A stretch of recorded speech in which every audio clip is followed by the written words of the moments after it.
The $100 Startup by Chris Guillebeau. Picture this scene. It's Monday morning in downtown Portland. Michael Hanna, a sales pro with 25 years of experience, adjusts his Nordstrom suit and colorful tie before heading into another typical workday. Meetings to attend, clients to pitch, the usual flood of emails waiting for him. Then his boss's message pops up, "Can you see me later today?" The morning crawls by with its familiar rhythm of emails, client lunch, and afternoon espresso. But when Michael settles into the chair across from his boss, something feels off. His boss won't look him in the eye. Time slows down. Michael had heard stories like this from other people, but it was always something that happened to someone else. Never to him. His boss mumbles something about the economy tanking, about having to let good people go. An HR manager materializes out of nowhere with a cardboard box, an actual cardboard box. Someone escorts him to his desk to pack up his career. By 2:30 that afternoon, he's driving home in a daze, trying to figure out how to break the news to his wife and 2 kids that he's just been fired. Now, this could be where the story ends. Just another depressing tale of corporate life gone wrong. But here's the thing, it's actually just the beginning. What happened next is exactly why we're here today. This story, along with hundreds of others like it, sits at the heart of a quiet revolution that's transforming how we think about work, freedom, and building a life on your own terms. Today we're exploring a book that's way more than a business guide. It's practically a manifesto for a completely different way of living. We're talking about The $100 Startup by Chris Guillebeau. This book has sold hundreds of thousands of copies and been translated around the world. Not because it peddles get-rich-quick fantasies, but because it reveals something beautifully simple. You don't need an MBA, crushing debt, or some world-changing idea to create a life of independence and meaning. Chris Guillebeau himself is a fascinating guy. He's less business guru, more modern-day adventurer. While on a quest to visit every country in the world, all 193 of them, he ran his businesses from airport lounges, budget apartments, and cafes scattered across the globe. Along the way, he kept bumping into these unexpected entrepreneurs. Regular folks who had quietly opted out of the traditional career treadmill and built small, profitable businesses around things they actually loved, often for less than the cost of a fancy dinner. So he launched this massive research project, gathering data from over 1,500 of these micro-entrepreneurs to crack their code. What he discovered became the blueprint we're diving into today. Here's my promise. By the time we're done, you'll see that starting your own venture is way more accessible than you ever imagined. You'll have a clear, practical framework for turning a skill you already have into a source of income and freedom. This isn't about fuzzy concepts or wishful thinking. It's a proven model for completely rewriting the rules of work. Let's jump in. So what happened to Michael Hanna, the guy with a suit and the cardboard box? After the initial shock faded, he fell into the brutal grind of unemployment. The job search was rough. Sure, he was qualified, but so was everyone else desperately hunting for work. The whole world seemed to be shifting under his feet. Then one day a friend who owned a furniture store called with an odd proposition. "I've got a truckload of closeout mattresses just sitting here. No use for them. You could probably flip these one at a time on Craigslist and make some decent money." The idea sounded absolutely crazy. Michael knew nothing about mattresses, except that the stores selling them always felt a little sketchy and high pressure. But with nothing else happening, he called his wife. "Honey," he said, "this is going to sound weird, but is it okay if I buy a bunch of mattresses?" He tracked down an old, abandoned car dealership and talked the landlord into letting him set up shop in the showroom. And something funny happened. The mattresses started moving. His biggest challenge? Customers kept asking which mattress they should buy. He had absolutely no idea. But he knew one thing for sure. He wanted to create a welcoming space where people weren't hassled. After that first truckload sold out, Michael took the plunge. He dove deep into learning the industry. His wife built a website. And then they did something that put them on the map in a city like Portland. They launched the industry's first ever mattress delivery by bicycle. A friend built this custom bike with a platform on the back that could carry a king-size mattress. It was quirky, memorable, and people absolutely loved it. 2 years after getting fired, Michael was cleaning out his closet when he spotted that old Nordstrom suit. He hadn't worn it once, hadn't worn any suit since that awful day. He pulled it off the hanger, threw it on his bike, and dropped it off at Goodwill on his way to the mattress store. He says now, "I went from corporate guy to mattress delivery man, and I've never been happier." Michael's story is the perfect gateway into the world of the $100 startup, because it completely shatters the myths we've been fed about what it takes to start a business.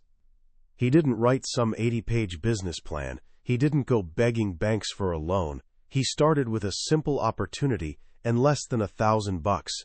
He's what Chris Guillebeau calls an unexpected entrepreneur. The book reveals there are thousands of people just like him all over the world, quietly rewriting the rules. They're living proof that the old choice, get a safe job or take a huge risk starting a company, is completely false. In today's world, that safe job might actually be the riskiest path of all. The new safe road is learning to go out on your own. So how do they pull it off?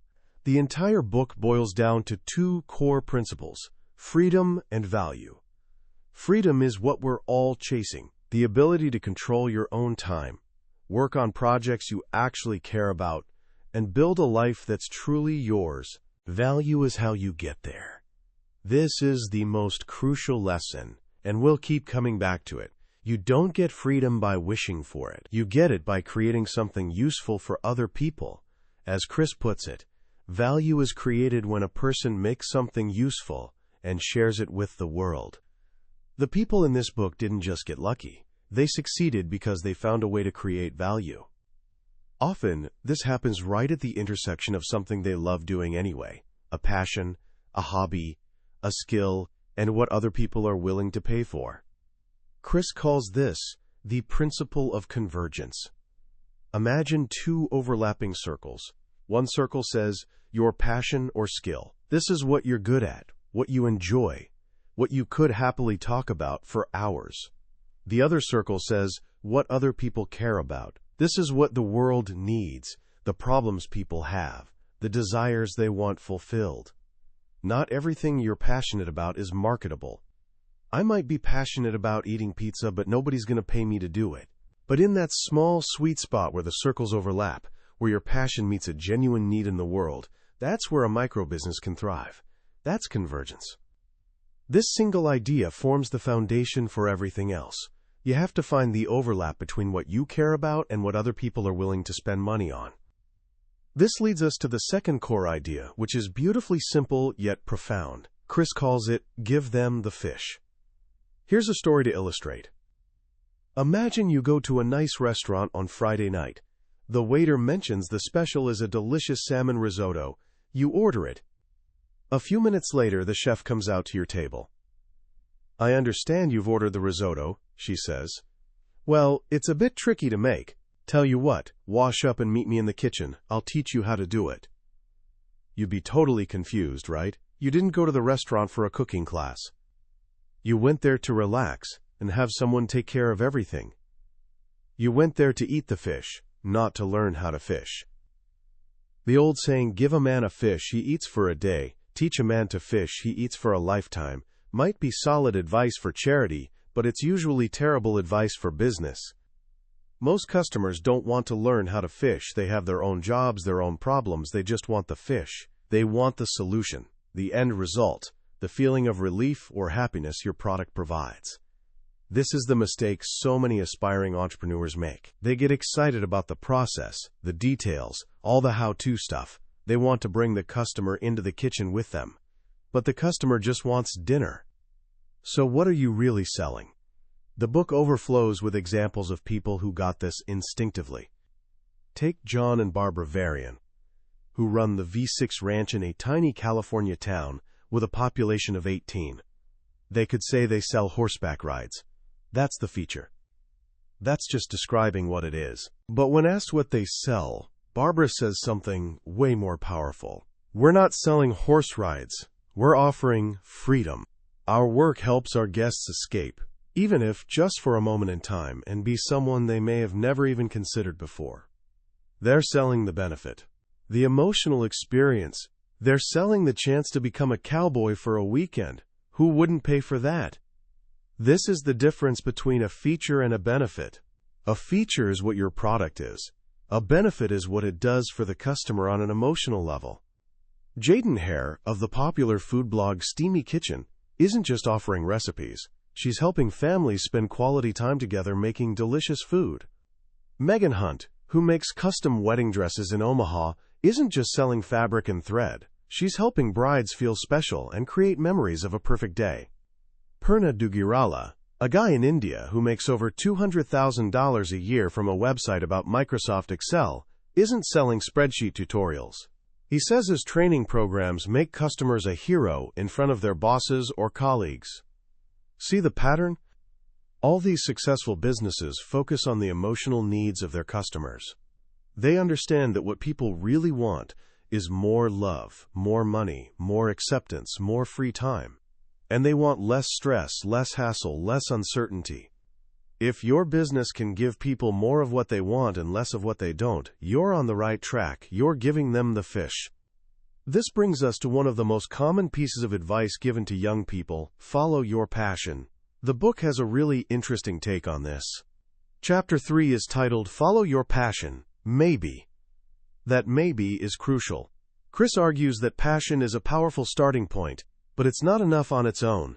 A passion only becomes a business when it connects to what other people want, that convergence idea we talked about. He shares the story of Mignon Fogarty. She was passionate about science and started a podcast called Absolute Science. She poured tons of effort into it, but it just never took off. It wasn't making enough money to justify the time. So she pivoted. She had another passion, clear writing and grammar. She launched a new podcast called Grammar Girl. It became a massive hit almost immediately, spawning books and a whole media network. The difference wasn't her level of passion. The difference was that she found a passion that solved a bigger, more urgent problem for a much larger audience. The world had plenty of science podcasts, but it desperately needed someone to make grammar fun and accessible. There's another key point here. You usually don't get paid for your hobby itself. You get paid for helping other people with that hobby. Take Benny Lewis, the professional language hacker. He travels the world learning languages: Spanish, German, French, Czech, even Thai. He's fluent in over 7 of them. He likes to say he gets paid to learn languages. But that's not quite true. Benny doesn't get paid just to know languages. He gets paid because he created a system called Fluent in 3 Months that teaches other people his methods. He shows them how anyone can learn a new language, even if they think they don't have the gift. His business is built on usefulness. His passion is the engine, but the value he provides to others is the vehicle. So the magic formula isn't just passion. The formula is passion or skill plus usefulness equals success. This is the alchemy of a microbusiness. It's the combination of your personal interest with a real-world problem. Okay, so you've found a potential convergence. You have an idea that seems useful. What now? This is where most people freeze up. They think they need to go to business school, write a massive plan, and get a loan. The book argues for the complete opposite. It advocates for a radical bias toward action. Planning is fine, but you can spend your entire life planning and never actually do anything. In the battle between planning and action, action always wins. Look at the story of Jen Adrian and Omar Nouri. They were 2 young designers in Ohio, feeling burnt out just a year after graduating. They were looking for a nice map to chart their travel dreams, but they couldn't find one they loved, so they decided to design their own. The printer had a minimum order of 50 maps, which cost them $500. They only needed 1. But they loved the project, so they each chipped in $250. They hung one on their wall, gave a few to friends, and were left with 44 extra maps. On a whim, Omar asked a crazy question: would anyone want to buy these? They threw up a simple 1-page website with a PayPal button and went to bed. The next morning, they had their first sale, then another. Then, Thanks to a mention on a popular design blog, they sold out their entire stock in 10 minutes. Their inbox flooded with people begging for a reprint. That little side project, born from a personal need and started with almost zero planning, became their full-time business. These are things. Their story perfectly demonstrates the $100 startup model in action. First, start with a marketable idea. It doesn't have to be revolutionary. It just has to be useful. Don't think innovation. Think usefulness. Second, keep costs low. They started with just $500. Most businesses in the book started with less than $1,000, many with less than 100. Third, get the first sale as soon as possible. That first sale is incredibly powerful. It's proof you've created something of value. Fourth, market before you manufacture. They tested the market with the maps they already had. You can even test an idea before you create the product, just to see if there's demand. Fifth, respond to what happens. The market told them, "We want more maps," so they made more maps. You don't need a formal business plan. In fact, the book offers a one-page business plan. It's just a series of simple questions. What will you sell? Who will buy it? How will it help people? What will you charge? How will customers learn about it? That's it. It forces you to get to the core of your idea without drowning in unnecessary details. The goal is to get started now. And once you have something to offer, you need to get the word out. The book has a fantastic chapter on this called Hustling, the Gentle Art of Self-Promotion. The chapter title says it all. Advertising is like sex. Only losers pay for it. The vast majority of businesses studied grew through word of mouth, not paid advertising. But that doesn't mean they just sat back and waited. They hustled. What is hustling? It's the ideal combination of work and talk. A charlatan is all talk with no substance. A martyr does great work, but won't talk about it. A hustler does great work, and then finds authentic, non-sleazy ways to let people know about it. How do you do this? You start with what the book calls strategic giving. This is the idea that the more you help people, without expecting anything immediately in return, the more your business will grow. Think of John Moorfield, the unemployed architect in Seattle. He set up a booth at a farmer's market with a sign that read, 5-cent architecture advice. For a nickel, he'd offer professional advice to anyone who asked. This was brilliant marketing. It generated leads for bigger projects, but more importantly, it got him incredible free publicity from CNN, NPR, and the BBC.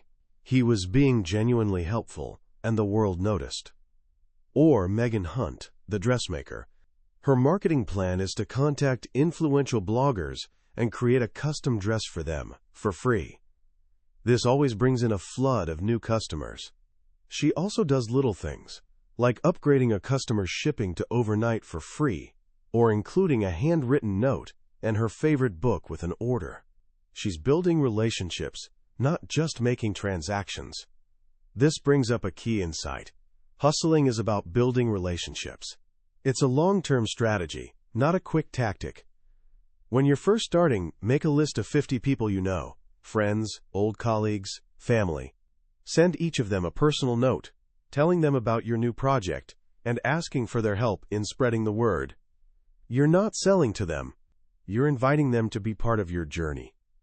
Now let's talk about money. This is where so many people get tripped up. The book makes 2 critical points about money. First, as we've said, you don't need much to start. But second, once you start, you absolutely must focus on profit.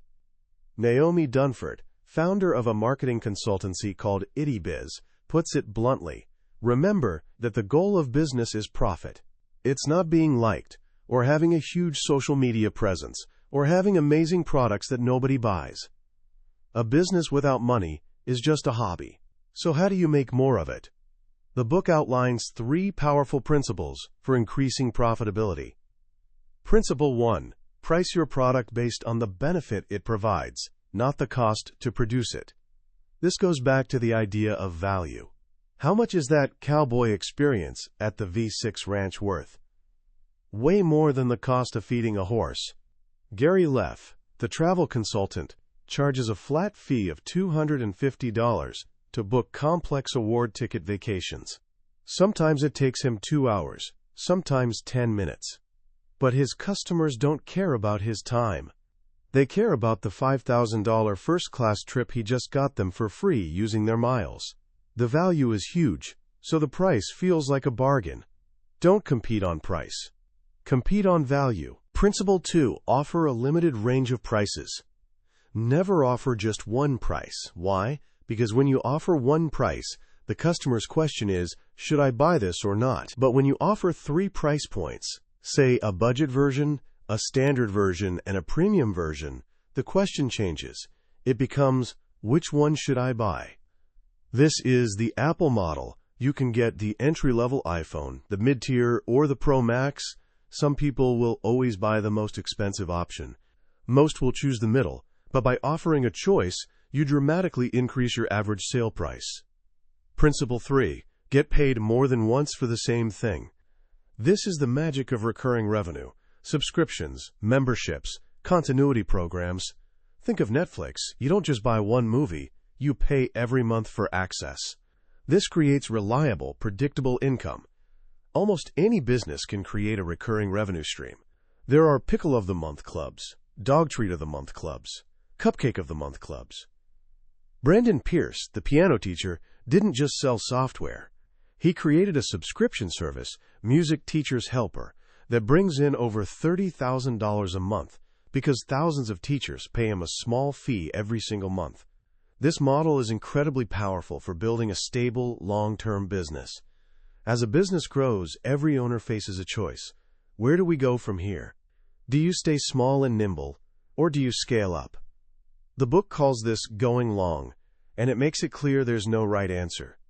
Some people, like Cherie Vayard, who runs a software company from an RV while traveling the country, make a deliberate choice to stay small. She watched her father's passion get crushed as his business grew to 50 employees, and she decided that wasn't the life she wanted. She says, I own my business. The business doesn't own me. Others, like Tom Bean, who runs a successful bag manufacturing company in Seattle with over 20 employees, choose to grow but on their own terms. He's turned down lucrative deals to have his bags sold in big box retail stores because he wants to control the brand and maintain a direct relationship with his customers. He's chosen to go medium. The point is, you get to decide. You can become as big as you want to be, and no bigger. The goal is to build a business that serves your life, not the other way around. This brings us to the final, and perhaps most important, question. The one that stops so many people before they even start. But what if I fail? The book is packed with stories of failure, launches that flopped, partnerships that went sour. But the refrain is always the same. I tried something and it didn't work out, so I moved on to something else. Failure isn't the end. In this model, where you haven't bet your life savings, failure is just data. It's a learning experience. But the most powerful story about failure comes from John T. Unger, a sculpture artist from Michigan. He says the third best thing that ever happened to him was having the roof of his studio collapse while he was standing on it shoveling snow. The disaster forced the bank to take a real look at his business, and he ended up getting a loan to buy 2 new buildings. The second best thing that happened to him was losing his last day job during the dot-com crash. It led to him losing everything. His income, his apartment, his girlfriend, but it also forced him to go all in on his art.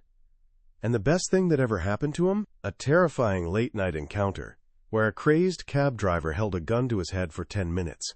He escaped, and as he walked out into the cold Michigan night, trembling but alive, he yelled at the sky, I get it! I'm just so lucky! He says after that, you don't worry about the small things anymore. The fear of failure is real, but what are we really afraid of? Losing money we didn't invest? Being embarrassed? The stories in this book suggest that the real failure is spending your life building someone else's dream. The risk of staying in a job you don't love, of never trying, is way greater than the risk of starting small and seeing what happens. At the end of their interviews, Chris asked these successful entrepreneurs about the moment they knew. The moment they realized their little project was actually going to work. For Gary Leff, it was getting his very first check for his travel consulting service. For Kyle Hepp, the photographer, it was sitting in a fancy hotel in Italy and getting an email from a bride in the U.S. willing to pay over $5,000 to fly her in for a wedding.